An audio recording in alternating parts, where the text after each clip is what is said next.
Як бы выглядала наша планета пасля ядзернага выбуху, калі зніклі бы ўсе людзі?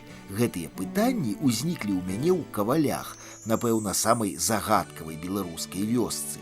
Я бачыў шмат вёсак без жыхароў, але тут, паміж раскіданых на пагорках хат, паўсюль стаяць шыльды з загадкавымі пасланнямі, нібыта да тых, хто яшчэ застаўся ў жывых.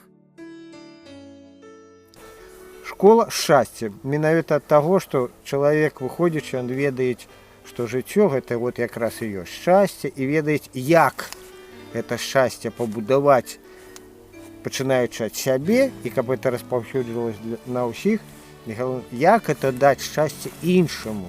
Володя большую частку свайго жыцця пражыў у горадзе Глыбокім. Вучыўся ў БДУ, мае дыплом юрыста, меў сваю справу, але ў 30 гадоў вярнуўся на зямлю дзядоў, каб знайсці рэцэпт шчасця. Што есці? Ем тое, што сажу, тое, што людзі даюць. Калі пытанне пра грошы стаяць, значыць, тое, што грошы, якія былі пасля продажу кароў коні, аддаў банку.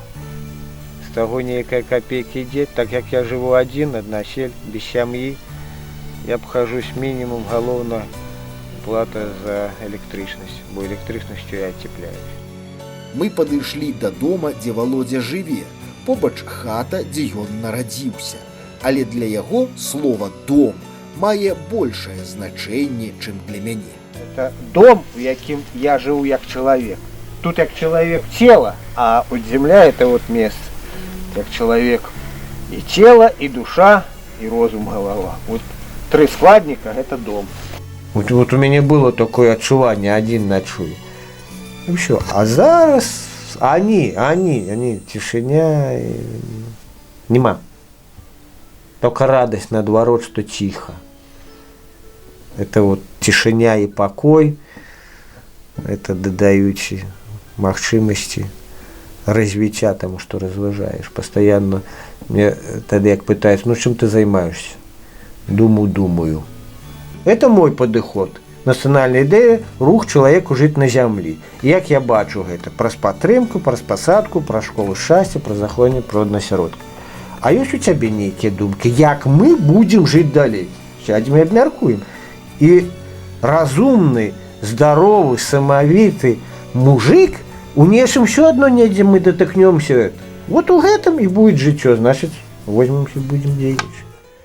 У сваёй цёплай хаце Володя частаваў мяне нейкай адмысловай зёлкавай гарбатай і ўсё спрабаваў растлумачыць нюансы сваёй канцэпцыі шчасця. Шчасця без грошай, шчасця, якое можа даць толькі родная зямля. Неўзабаве Володя абзавядзецца кампутарам і фэйсбукам, каб шчасліўчыкаў на зямлі паболела.